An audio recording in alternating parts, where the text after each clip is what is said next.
బొగ్గు ఉత్పత్తి తగ్గినట్టు వస్తున్న ఆరోపణల నేపథ్యంలో కొన్ని రాష్ట్రాలు తమ వినియోగదారులకు విద్యుత్తు సరఫరాను నిలిపేస్తున్నాయి.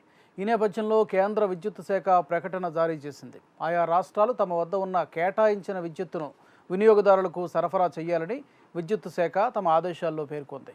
ఒకవేళ ఏదైనా రాష్ట్రం వద్ద అదనపు విద్యుత్తు ఉంటే ఆ విషయాన్ని ఆయా రాష్ట్రాలు తెలియజేస్తే అప్పుడు అవసరమైన రాష్ట్రాలకు ఆ విద్యుత్తును సరఫరా చేస్తామని పవర్ మినిస్ట్రీ తన లేఖలో పేర్కొంది.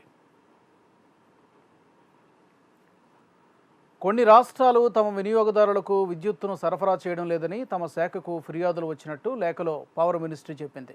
అధిక ధరలకు కొన్ని రాష్ట్రాలు విద్యుత్తును అమ్ముకుంటున్నట్టు కూడా ఫిర్యాదులు అందినట్టు ఆ శాఖ పేర్కొంది. విద్యుత్తు కేటాయింపు మార్గదర్శకాల ప్రకారం సెంట్రల్ జనరేటింగ్ స్టేషన్స్కు చెందిన 15% కేటాయించిన విద్యుత్తును అవసరమైన రాష్ట్రాలకు ఆయా రాష్ట్రాల వినియోగదారుల కోసం కేటాయిస్తుంటామని తెలిపింది. డిస్ట్రిబ్యూషన్ కంపెనీలు తమ వినియోగదారులకు విద్యుత్తును సరఫరా చేయడం బాధ్యత అని, ఆ కంపెనీలు తొలుత తమ వినియోగదారులకు నిరంతరం విద్యుత్తును అందించాలని ప్రభుత్వం చెప్పింది. డిస్ట్రిబ్యూషన్ కంపెనీలు సొంత వినియోగదారులను వదిలేసి ఇతరులకు విద్యుత్తును అమ్మరాదని స్పష్టం చేసింది. కేటాయించిన విద్యుత్తు కోటాను వినియోగదారుల కోసం ఆయా రాష్ట్రాలు వాడుకోవాలని సూచించింది. ఒకవేళ విద్యుత్తు నిరుపయోగంగా ఉంటే ఆ అంశాన్ని చెబితే అప్పుడు దాన్ని ఇతర రాష్ట్రాలకు కేటాయిస్తామని కేంద్రం వెల్లడించింది.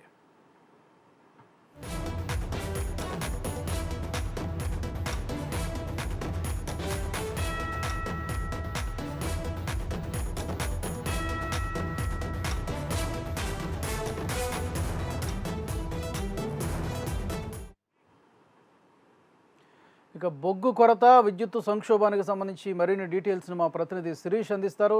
శిరీష్, చెప్పండి, ఈ బొగ్గు కొరత కావచ్చు, లేకపోతే విద్యుత్తు సంక్షోభం కావచ్చు, దీనికి సంబంధించి కేంద్రం దగ్గర ఎలాంటి ప్రణాళిక ఉంది దీన్ని అధిగమించడానికి? రాజు, ప్రస్తుతం కేంద్ర రాష్ట్ర ప్రభుత్వాల మధ్య ఈ థర్మల్ విద్యుత్ కేంద్రాలకు బొగ్గు సరఫరా చేసే విషయం పైన వివాదం అనేది కూడా నెలకొని ఉంది. ఇప్పుడు రాష్ట్రాలు కేంద్రాల మధ్య వివాదంగా కూడా మారింది. కేంద్ర ప్రభుత్వం జోక్యం చేసుకోవాలని చెప్పేసి రాష్ట్ర ప్రభుత్వాలు విజ్ఞప్తి చేస్తుంటే కేంద్ర ప్రభుత్వం మాత్రం కంటి తుడుపుగా వ్యవహరిస్తోంది.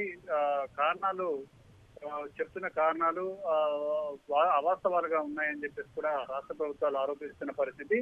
రాష్ట్రాలే ఎవరికి కేటాయించిన విద్యుత్తును వాడుకోకుండా మిగిలి ఉన్న విద్యుత్తును అధిక ధరలకు వాడుకుంటున్నారని చెప్పేసి కూడా కేంద్ర ప్రభుత్వం ఆరోపించడం కూడా జరిగింది. ఏ రాష్ట్రం దగ్గర అయితే మిగులు విద్యుత్ అనేది కూడా ఉందో ఆ విద్యుత్తును కేంద్ర ప్రభుత్వానికి ఇస్తే కొరత ఉన్న రాష్ట్రాలకు కేంద్ర ప్రభుత్వం సరఫరా చేస్తుంది. కానీ ఎక్కడైతే అధిక ధరలకు రాష్ట్రాలు అమ్ముకోవడాన్ని మాత్రం కేంద్ర ప్రభుత్వం తీవ్రంగా వ్యతిరేకించడం కూడా జరిగింది.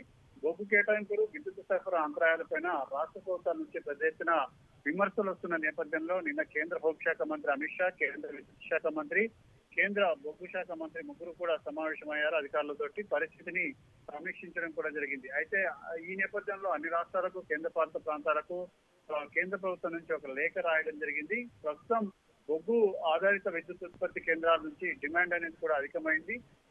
బొగ్గు సరఫరాలో అంతరాయం అనేది కూడా ఏర్పడడం వల్ల, కొరత ఏర్పడడం వలన డిమాండ్ అనేది కూడా ఎక్కువగా పెరిగిన పరిస్థితి అనేది కూడా ఉంది. కొన్ని రాష్ట్రాలు వినియోగదారులకు విద్యుత్తును సరిగా సరఫరా చేయకుండా కోతలు విధిస్తూ పక్క రాష్ట్రాలకు అధిక ధరలకు అమ్ముకుంటున్నాయని చెప్పేసి కూడా కేంద్ర ప్రభుత్వం ఆరోపణలు చేయడం కూడా జరిగింది. ఇది కేంద్ర ప్రభుత్వం దృష్టికి వచ్చింది. మరొకవైపు రాష్ట్రాలు పవర్ ఎక్స్చేంజ్ లో అధిక ధరలకు అమ్ముకుంటున్నట్టుగా కూడా కంప్లైంట్లు వచ్చాయని చెప్పేసి కూడా కేంద్ర ప్రభుత్వం రాష్ట్రాలకు రాసిన లేఖలో హెచ్చరించడం జరిగింది. అయితే మొత్తం ఉత్పత్తి అయ్యే విద్యుత్తులో దాదాపు 15% ఏ రాష్ట్రానికి కేటాయించిన విద్యుత్ అనేది కూడా ఉంటుంది. అది కేంద్ర ప్రభుత్వం యొక్క అధీనంలో ఉంటుంది. అయితే ఆ రాష్ట్రాల యొక్క డిమాండ్ని బట్టి కేంద్ర ప్రభుత్వం ఆ 15% విద్యుత్తును కేటాయించే అధికారం అనేది కూడా ఉంటుంది. కొన్ని రాష్ట్రాలు డిమాండ్ని ఎక్కువగా చూపిస్తూ ఆ విద్యుత్తును వాడుకోకుండా పక్క రాష్ట్రాలకు అమ్ముకుంటున్నాయని చెప్పేసి కూడా కేంద్ర ప్రభుత్వం ఆరోపించడం కూడా జరిగింది. మిగులు విద్యుత్ అవసరాలు కనుక తెలియజేస్తే ఆ మిగులు విద్యుత్తును అవసరం ఉన్న రాష్ట్రాలకు కేటాయిస్తాం తప్ప ప్రస్తుత పరిస్థితుల్లో పక్క రాష్ట్రాలకు అధిక రేట్లకు అమ్ముకోవడాన్ని మాత్రం మేము తీవ్రంగా వ్యతిరేకిస్తామని చెప్పేసి రాష్ట్రాలను హెచ్చరిస్తూ లేఖలు రాయడం కూడా జరిగింది. సో ఈ నేపథ్యంలో మరి ఈ రోజు ప్రధాని ఆధ్వర్యంలో ఒక సమీక్షా సమావేశం అనేది కూడా జరగబోతోంది. ఆ సమీక్షా సమావేశంలో దేశంలో థర్మల్ విద్యుత్ కేంద్రాల నుంచి ఎంత విద్యుత్ ఉత్పత్తి అవుతుంది, ఎన్ని థర్మల్ విద్యుత్ కేంద్రాల దగ్గర ఎంత మేరకు విద్యుత్ ఉత్పత్తి అని బొగ్గు నిల్వలన్నిటి కూడా ఉన్నాయి, ఎన్ని రోజులకు సరిపడా నిల్వలన్నిటి కూడా ఉంటాయి, ప్రస్తుతం కోల్ ఇండియా ఎంత మేరకు విద్యుత్ బొగ్గును సరఫరా చేస్తుంది, ఇటువంటి విషయాలన్నింటినీ కూడా సమీక్షించిన తర్వాత ఈ వివాదాస్పద అంశాలపైన ప్రధాని ఒక నిర్ణయం కూడా తీసుకోవచ్చు అని చెప్పేసి కూడా సమాచారం అందుతుంది. రానున్న వారం రోజుల్లోపు ఈ పరిస్థితిని చక్కదిద్ది ప్రస్తుతం థర్మల్ విద్యుత్ కేంద్రాలకు ఉన్న బొగ్గు కొరతను తీరుస్తామని చెప్పేసి కూడా కేంద్ర ప్రభుత్వం స్పష్టం చేస్తుంది రాజు. అంటే విదేశాల నుంచి వచ్చేటువంటి బొగ్గు కూడా ఆగిపోయింది ఈ మధ్యకాలంలో. రేట్ ఎక్కువగా, ముఖ్యంగా ఆస్ట్రేలియా, ఇండోనేషియా నుంచి వచ్చేటువంటి బొగ్గు కూడా రావట్లేదని చెప్తున్నారు. భారీ వర్షాల కారణంగా కానీ లేకపోతే అంతర్జాతీయ మార్కెట్ లో బొగ్గు ధరలు పెరగడం వల్ల కానీ రెండు పరిస్థితుల వల్ల కానీ ప్రస్తుతం సప్లై అనేది కూడా రెండు దేశాల నుంచి కూడా అయిపోయింది. ఇటు ఆస్ట్రేలియాలో నెలకొన్న స్థానిక పరిస్థితులు, ఇండోనేషియాలో ఉన్న పరిస్థితుల ఆధారంగానే ఈ బొగ్గు ఉత్పత్తుల అంతరాయం అనేది కూడా ఏర్పడింది. దీన్ని త్వరలో పునరుద్ధరిస్తాం. కానీ దేశంలో ఏవైతే బొగ్గు నిల్వలు ఉన్నాయో వాటిల్లో ఉత్పత్తిని కనుక పెంచితే మాత్రం మన దగ్గర ఉన్న డిమాండ్కు అనుగుణంగా ఈ ప్రస్తుతం ఉత్పత్తి కూడా చేయవచ్చు అని చెప్పేసి కూడా కోల్ ఇండియా చెప్తోంది. ప్రస్తుతానికైతే 150 మెట్రిక్ టన్నుల బొగ్గు అనేది కూడా ఉత్పత్తి అవుతుంది. దీన్ని రానున్న రోజుల్లో 160 మెట్రిక్ టన్నుల వరకు పెంచేందుకు ప్రణాళికలు కూడా రచిస్తున్నాం. అయితే దేశంలో ప్రధానంగా భారీ వర్షాల కారణంగానే బొగ్గు కొరత అనేది కూడా ఏర్పడింది. ఇప్పుడు వర్షాలంటే కూడా తగ్గుముఖం పట్టాయి కాబట్టి తిరిగి ఉత్పత్తి అనేది కూడా పుంజుకుంటుంది. దాంతో ఏదైతే డిమాండ్ కు అనుగుణంగా సరఫరా అనేది కూడా ప్రారంభం అవుతుంది. వారం రోజుల్లోనే పరిస్థితిని చక్కదిద్దాం. అవసరమైతే విదేశాల నుంచి దిగుమతి చేసుకునే విషయాన్ని కూడా పరిశీలిస్తామని చెప్పేసి కూడా కేంద్ర ప్రభుత్వం చెప్తోంది. సరే, కేంద్ర ప్రభుత్వం మాటల వరకు మాత్రమే పరిమితం అవుతుంది, చేతుల్లో చూపించడం లేదని చెప్పేసి కూడా రాష్ట్రాలు ఆరోపిస్తున్నాయి. రాజు. రైట్ సురేష్.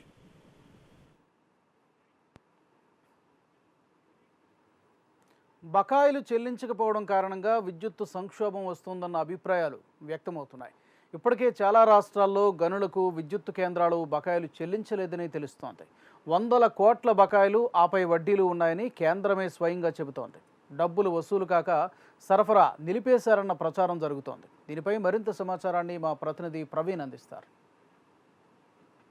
బొగ్గు సప్లై విషయంలో బకాయిలే కారణం అని చెప్పేసి కూడా ఇప్పటివరకు కేంద్ర ప్రభుత్వం ఒక నివేదికను కూడా విడుదల చేసింది. ఈ నివేదిక ఆధారంగా బొగ్గు గనులకు దాదాపు 5 రాష్ట్రాలు 5,000 కోట్ల పైగానే బకాయిలు చెల్లించాల్సి ఉందని చెప్పేసి కూడా ఒక నివేదిక విడుదల చేసిన పరిస్థితి మాత్రం ఉంది. ఈ నేపథ్యంలో మాత్రమే దేశవ్యాప్తంగా కూడా విద్యుత్తుకు సంబంధించినంత వరకు కూడా సంక్షోభం ఏర్పడే అవకాశాలు ఉన్నాయని చెప్పేసి కూడా ఒక నిపుణులు కూడా తెలుపుతున్న పరిస్థితి మాత్రం ఉందని చెప్పొచ్చు. విద్యుత్ బకాయిలకు సంబంధించినంత వరకు పూర్తి స్థాయిలో మాత్రం గతంలో ఏదైతే బకాయిలు బకాయిలను పూర్తి స్థాయిలో మాత్రం చెల్లించాలని చెప్పేసి కూడా గతంలో కేంద్రం తెలిపిన నేపథ్యంలో మాత్రం బొగ్గు గనులకు పూర్తి స్థాయిలో బకాయిలు చెల్లించకపోవడానికి కారణాలు ఏంటి అనే దానిపై కూడా కేంద్రం ఆరాధిస్తున్న పరిస్థితి మాత్రం ఉందని చెప్పుకోవచ్చు. ఆయా రాష్ట్ర ప్రభుత్వాలకు బొగ్గుకు సంబంధించినంత వరకు సరఫరా చేయాలని చెప్పేసి కూడా ఇప్పటివరకు కేంద్రం కోరుతున్న పరిస్థితి మాత్రం ఉందని చెప్పుకోవచ్చు. దీంతో పాటుగా 5 రాష్ట్రాలకు సంబంధించినంత వరకు 5,000 కోట్ల వరకు కూడా పూర్తి స్థాయిలో మాత్రం బకాయిలు ఉన్నాయి. బకాయిలకు సంబంధించినంత వరకు పూర్తి స్థాయిలో మాత్రం చెల్లిస్తేనే బొగ్గును సరఫరా చేస్తామని చెప్పేసి కూడా ఇప్పటివరకు బొగ్గు గనులు కూడా కొంతవరకు సూచనలు కూడా చేసినట్టు సమాచారం మాత్రం అందుతున్న పరిస్థితి మాత్రం ఉంది. ఉత్తరప్రదేశ్తో పాటు ఆంధ్రప్రదేశ్కు సంబంధించినంత వరకు కూడా కొన్ని ప్రాంతాల్లో మాత్రం విద్యుత్తుకు ఇప్పటివరకే అంతరాయం కలగడం నేపథ్యంలో మాత్రం బొగ్గుకు సంబంధించినంత వరకు సరఫరా విషయాల్లో మాత్రం పూర్తి స్థాయిలో బకాయిలు చెల్లిస్తే మాత్రమే సరఫరా చేస్తామని చెప్పేసి కూడా ఇప్పటివరకే బొగ్గు గనుల యజమానులు కూడా తెలుపుతున్న నేపథ్యంలో మాత్రం కేంద్ర ప్రభుత్వం నేరుగా ఇప్పటివరకే రంగంలో దిగింది. ఆయా రాష్ట్ర ప్రభుత్వాలకు లేఖలు కూడా రాష్ట్ర పరిస్థితి మాత్రం ఉంది. బొగ్గుకు సంబంధించినంత వరకు పూర్తి స్థాయిలో మాత్రం సరఫరా చేయాలి. బొగ్గుకు సంబంధించినంత వరకు చాలా వరకు కూడా ఇబ్బందులు ఎదురయ్యే అవకాశం ఉంటుంది. విద్యుత్ సంక్షోభం నుంచి బయటపడాలంటే కూడా పూర్తి స్థాయిలో మాత్రం బొగ్గును సరఫరా చేయాలని చెప్పేసి కూడా రాష్ట్ర ప్రభుత్వాలకు కేంద్రం ఇప్పటివరకు లేఖ రాసిన పరిస్థితి మాత్రం ఉంది. బకాయిల విషయంలో మాత్రం ఆయా రాష్ట్ర ప్రభుత్వాలు పూర్తి స్థాయిలో మాత్రం బొగ్గు గను యజమానులకు పూర్తి స్థాయిలో మాత్రం ఏ విధంగా చెల్లిస్తాయి, బకాయిలకు సంబంధించినంత వరకు పూర్తి స్థాయిలో వడ్డీని మాపు చేస్తే పూర్తిగా అసలు మాత్రమే పే చేస్తాయన్న దానిపైన కూడా ఒక క్లారిటీ రావాల్సిన పరిస్థితి మాత్రం ఉంది. ఏదేమైనా దేశవ్యాప్తంగా మాత్రం పూర్తి స్థాయిలో మాత్రం విద్యుత్తుకు సంబంధించినంత వరకు సంక్షోభం రాకముందుకే అటు కేంద్ర ప్రభుత్వం కావచ్చు, ఆయా రాష్ట్ర ప్రభుత్వాలు పూర్తి స్థాయిలో మాత్రం అప్రమత్తం అవ్వాల్సిన పరిస్థితి మాత్రం ఎంతైనా ఉందని చెప్పుకోవచ్చు. కెమెరామెన్ అశోక్తో ప్రవీణ్, HMTV, హైదరాబాద్. ఇబ్రహీంపట్నం NTPSలో బొగ్గు నిల్వలు నిండుకున్నాయి. 6 యూనిట్లలో 2 యూనిట్ల నుంచి మాత్రమే విద్యుత్ ఉత్పత్తి జరుగుతోంది. వారం రోజులుగా బొగ్గు సరఫరా ఆగిపోవడంతోనే విద్యుత్ ఉత్పత్తికి అంతరాయం ఏర్పడింది. NTPSలోని పరిస్థితులపై మరింత సమాచారాన్ని మా ప్రతినిధి రామ్ అందిస్తారు. నార్ల తాతారావు థర్మల్ పవర్ స్టేషన్లో ఒక్కసారిగా బొగ్గు నిల్వలు నిండుకున్నాయి. దాదాపు వారం రోజుల నుంచి బొగ్గు నిల్వలు నిండుకోవడంతో ఇక్కడ విద్యుత్ ఉత్పత్తి అయితే చాలా వరకు తగ్గిపోయిన పరిస్థితి అయితే ఉంది. 1750 మెగావాట్ల విద్యుత్తును ఉత్పత్తి చేసే ఈ థర్మల్ పవర్ స్టేషన్ ఒక్కసారిగా 950 మెగావాట్ల విద్యుత్తును ఉత్పత్తి చేసే పరిస్థితికి వచ్చేసింది.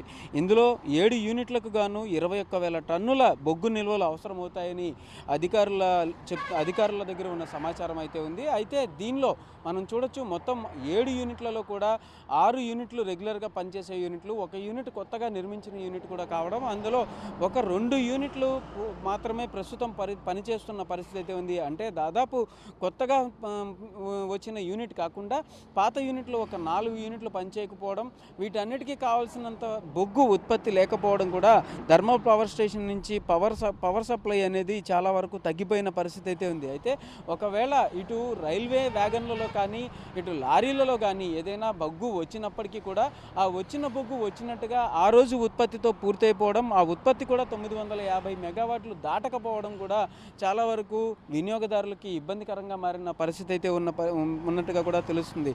ఇంకొక పక్కన బొగ్గు వ్యాగన్లు వస్తున్నా ఇంకా కొన్ని చోట్ల బొగ్గు వ్యాగన్లు రావాల్సి ఉంది, నిలిచిపోయింది. అవి రావాల్సిన బొగ్గు వ్యాగన్లు వస్తే తప్ప పూర్తి స్థాయిలో ఉత్పత్తి ప్రారంభమయ్యే అవకాశం లేదు అని చెప్పేసి కూడా సమాచారం అయితే తెలుస్తుంది. ఇంకొక పక్కన ఈ థర్మల్ పవర్ స్టేషన్ ఎప్పుడైతే ఎన్టీపీఎస్ మీద ఆధారపడి దాదాపు ఒక 100కు పైగా పరిశ్రమలు నడుస్తూ ఉన్న పరిస్థితి అయితే ఉంది. అలాగే ఈ చుట్టుపక్కల ఉండేటటువంటి విద్యుత్ అవసరాలు కావచ్చు, మరొక పక్కన ప్రభుత్వానికి సంబంధించినటువంటి ఏదైతే ఏపీ సిపిడిసిఎల్ ఉందో, ఏపీ సిపిడిసిఎల్కి కూడా కొంతవరకు పవర్ సప్లై విషయంలో ఇబ్రహీంపట్నం ఏరియాలో ఎన్టీపీఎస్ నుంచే వినియోగిస్తున్న పరిస్థితి అయితే ఉంది. అయితే ఎన్టీపీఎస్ దగ్గర ఎప్పుడైతే ఉత్పత్తి తగ్గిపోయిందో ఆటోమేటిక్గా పక్కన ఉండేటటువంటి చాలా అవసరాలకి విద్యుత్ సప్లై అనేది తగ్గిపోయినట్టుగా కూడా చెప్పొచ్చు. మనం చూస్తున్న విజువల్స్లో చాలా క్లియర్గా ఫర్నేస్లలో, అంటే ఒక చిన్న ఫర్నేస్లు ఏవైతే ఉన్నాయో చిన్న చిమ్నీలు మాత్రమే రన్ అవుతూ ఉన్న పరిస్థితి అయితే ఉంది. బ్లాస్ట్ ఫర్నేస్ కానీ మరొక పక్కన లోపల ఉండేటటువంటి, అంటే ప్లాంట్ లోపల ఉండేటటువంటి యాక్టివిటీ షెల్ దగ్గర ఎక్కడా కూడా వర్క్ జరుగుతున్నట్టుగా కూడా మనకైతే కనిపించదు. అలాగే ఇంకొక పక్కన ఈ లైన్లన్నీ కూడా మొత్తం పవర్ లైన్లన్నీ కూడా ఉన్నాయి. పవర్ లైన్ల నుంచి పంపించడానికి, అంటే థర్మల్ పవర్ రిలీజ్కి సంబంధించినంత వరకు కూడా పూర్తిగా ఎక్కడ ప్రొసీజర్ జరుగుతుండగా కూడా లేదు అని చెప్పేసి మనం చూడొచ్చు.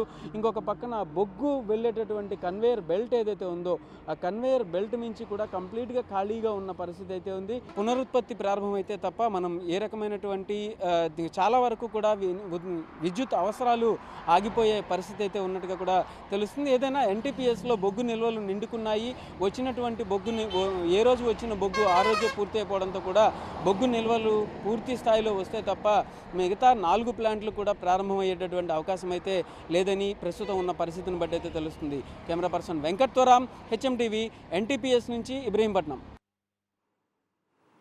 పెద్దపల్లి జిల్లా రామగుండం ఎన్టీపీసీలో విద్యుత్ ఉత్పత్తికి అంతరాయం లేకుండా నిరంతరాయంగా విద్యుత్ ఉత్పత్తి అవుతోంది. ఇక ఇదే అంశానికి సంబంధించి మరింత సమాచారాన్ని మా కరీంనగర్ ప్రతినిధి శ్రీనివాస్ అందిస్తారు.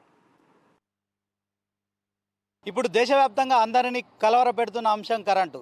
మరి పవర్ క్రైసిస్ని ఎదుర్కోవడానికి ప్రభుత్వాలు ఏం చేస్తున్నాయి, పవర్ ఉత్పత్తి చేస్తున్న సంస్థల దగ్గర బొగ్గుల నిల్వలు ఎలా ఉన్నాయనే విషయంపై మాత్రం అందరూ ఆందోళన చెందుతున్న పరిస్థితి. అయితే తెలంగాణతో పాటు ఆంధ్రప్రదేశ్, అలాగే కర్ణాటక, బెంగళూరు, పుదుచ్చేరి 5 రాష్ట్రాలకు పెద్దపల్లి జిల్లా Ramagundam NTPC thermal power plant నుంచి ఈ యొక్క విద్యుత్ అయితే 2600 మెగావాట్లు నిరంతర ఉత్పత్తి అయితే ఆటంకం లేకుండా కొనసాగుతుంది. అయితే ఇప్పటికే బొగ్గు గనులకు సంబంధించి బకాయిలు పోతున్న నేపథ్యంలోనే ఈ యొక్క పవర్ ప్లాంట్లకు సంబంధించి పేమెంట్లు రాకపోవడంతో ఈ యొక్క పవర్ ప్లాంట్లు ఉత్పత్తి చేయలేని పరిస్థితి. ఇక బొగ్గు గనులకు ఈ పవర్ ప్లాంట్లు పూర్తి స్థాయిలో బకాయిలు పడడం, అలాగే వడ్డీల మీద వడ్డీలు పెరుగుతున్నాయి. దీనికి సంబంధించి కేంద్ర రాష్ట్ర ప్రభుత్వాల ఆజమాయిషీ ఉన్నప్పటికీ కూడా, ఈ యొక్క రెగ్యులేటర్ కమిటీ ఉన్నప్పటికీ కూడా ఈ యొక్క బొగ్గు గనుల దగ్గర భారీగా బకాయిలు నిలువ ఉండడము, అలాగే దీనికి సంబంధించి కాంగ్రెస్ ప్రభుత్వం నుంచి బీజేపీ ప్రభుత్వం కూడా క్రమక్రమంగా ఈ యొక్క బొగ్గు గనులను ప్రైవేటీకరించడంతో ప్రైవేటుకు సంబంధించినంత వరకు సంస్థలు కొంత ఈ కొరడా జల్పిస్తున్నట్టు తెలిసింది. అయితే ఉమ్మడి కరీంనగర్ జిల్లా కావచ్చు, అలాగే తెలంగాణ రాష్ట్రానికి పవర్ సప్లై చేస్తున్న నేషనల్ థర్మల్ పవర్ ప్లాంట్ సంబంధించినంత వరకు అయితే బొగ్గు ఎలాంటి కొరత లేదని తెలుస్తుంది. సుమారు నెలన్నర సంబంధించి కూడా బొగ్గు నిల్వలు ఇక్కడ ఎన్టీపీసీలో చేసుకుంటున్నారు. అలాగే ఎన్టీపీసీకి అనుసంధానంగా ఉన్న 3 ఓపెన్ కాస్ట్ల నుంచి కూడా సుమారు 40,000 టన్నుల ఉత్పత్తి అయితే నిరాటంకంగా కొనసాగుతోంది. ఎన్టీపీసీకి సంబంధించి రామగుండంకు అయితే బొగ్గు క్రైసిస్ లేదని తెలుస్తుంది. కానీ ఇదే కొనసాగిన క్రమంలో ఈ యొక్క కోల్ ఇండియా అథారిటీ సంబంధించి కావచ్చు, కేంద్ర రాష్ట్ర ప్రభుత్వాలు అయితే రాష్ట్రాల దగ్గర నుంచి బకాయిలు పడ్డ కావచ్చు, అలాగే విద్యుత్ సంస్థల నుంచి కూడా బకాయిలను చెల్లించలేని క్రమంలో ఇప్పటికే ఈ యొక్క బొగ్గు సంస్థలు అయితే చేతులు చేసే పరిస్థితి ఉంది. ఇప్పటికే ప్రైవేటీకరణ జరగడంతో ఈ వ్యవస్థ నెలకొందని తెలుస్తుంది. అయితే దీనికి సంబంధించి కేంద్ర ప్రభుత్వం ఇప్పటికే ఈ పవర్ క్రైసిస్ నుంచి ఈ గట్టెక్కడానికి తక్షణ రక్షణ చర్యలు తీసుకోవడం కోసం అయితే అత్యవసర సమావేశాలు నిర్వహిస్తున్నారు. ఏదేమైనప్పటికీ కూడా తెలంగాణ రాష్ట్రానికి అయితే ప్రస్తుతం అయితే పూర్తి స్థాయిలో బొగ్గు నిల్వలు ఉన్నాయి. కరెంటు ఉత్పత్తికి ఎలాంటి ఆటంకం లేదని తెలుస్తుంది. కెమెరా పర్సన్ రవికుమార్తో శ్రీనివాస్, HMTV, కరీంనగర్ నుంచి.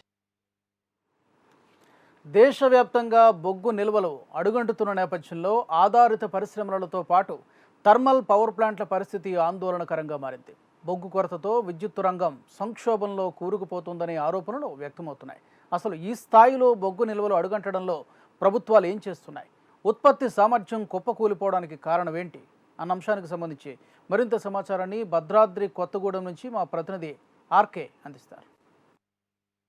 దేశంలో బొగ్గు కొరత ఏర్పడింది. చూసుకుంటే అయితే ఇటు కేంద్ర ప్రభుత్వం కూడా అలర్ట్ అవటం, అంతేకాకుండా మెయిన్గా ఈ బొగ్గు కొరత వల్ల కూడా చాలా రాష్ట్రాలకు కూడా ఈ బొగ్గు ఉత్పత్తి కూడా ఆగే పరిస్థితులు నెలకొన్నాయి. దీనికి మెయిన్గా చూసుకుంటే అయితే ఇటు వచ్చేసి విద్యుత్ సంక్షోభం కూడా రానున్నది. దీనికి సంబంధించి కూడా కేంద్ర ప్రభుత్వం కూడా ఒక సమీక్ష కూడా ఏర్పాటు చేసి ఎలాంటి చర్యలు తీసుకోవాలనే భావంతో కూడా ముందుకు సాగుతున్నారు. అయితే మెయిన్గా ఈ కేంద్ర ప్రభుత్వం తక్షణ చర్యలు కూడా ప్రారంభించడం, అంతేకాకుండా తాజా పరిస్థితిపై కూడా విద్యుత్ కేంద్ర మంత్రులు కూడా ఉన్నత స్థాయి సమీక్ష కూడా నిర్వహించడం జరిగింది. అయితే రాష్ట్రాలకు అవసరమైన బొగ్గు సరఫరా జరుగుతుంది అని విద్యుత్తుని అడిగితే అందించేందుకు సిద్ధంగా ఉన్నామని చెప్పేసి మంత్రులు కూడా భరోసా ఇవ్వడం జరిగింది.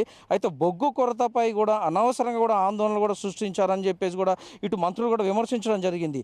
అసలు కరోనా పరిస్థితిలో ఏర్పడిన కష్టకాలం నుంచి ఆర్థిక వ్యవస్థ కోలుకొని పరిశ్రమలకు కూడా డిమాండ్ కూడా పెరగడం, అంతేకాకుండా భారీ వర్షాల వల్ల కూడా గనుల వద్ద కూడా తవ్వకాలు కూడా నిలిపివేయటం కూడా జరిగింది. దీంతోపాటు దిగుమతి చేసుకునే బొగ్గు ధరల్లో కూడా భారీగా పెరుగుదలతో కూడా దేశంలో కూడా ఏర్పడటం, అంతేకాకుండా బొగ్గు కొరతపై కూడా కేంద్రం కూడా దృష్టి సారించడం జరిగింది. అనేక రాష్ట్రాలలో కూడా బొగ్గు థర్మల్ విద్యుత్ కేంద్రాలలో కూడా బొగ్గు నిల్వలు అడుగంటి విద్యుత్ ఉత్పత్తిపై కూడా మొత్తం చూసుకుంటే ప్రతికూల పరిస్థితులు కూడా ఏర్పడడం జరిగింది. అంతేకాకుండా పరిస్థితిని చక్కదిద్దేందుకు చర్యలు కూడా చేపడుతుంది. కరోనా పరిస్థితుల్లో కూడా అప్పుడు కూడా కొంచెం బొగ్గు ఉత్పత్తి కూడా తగ్గటం జరిగింది. అయితే ఇప్పుడు చూసుకుంటే అయితే మెయిన్గా ఈ బొగ్గు ఉత్పత్తి కూడా పెరగడంతో కూడా అంటే డిమాండ్ కూడా పెరిగింది. దీనివల్ల కూడా అధిక రేట్లు ఉండడంతోనే ఈ బొగ్గు కూడా అంటే చూసుకుంటే మెయిన్గా ఇటు కొంచెం ఉత్పత్తి కూడా తగ్గిందని చెప్పేసి తెలుస్తుంది. అయితే ఓవరాల్గా చూసుకుంటే అయితే బొగ్గు ఉత్పత్తికి సంబంధించి అయితే ఎలాంటి ఆటంకం లేదు. మనకి అయితే 24 రోజుల వరకు కూడా సరఫరా బొగ్గు కూడా ఉందని చెప్పేసి ఇటు కేంద్ర మంత్రులు కూడా చెప్తున్న పరిస్థితి నెలకొన్నది. ఇది కెమెరామన్ రవితో రామకృష్ణ, HMTV.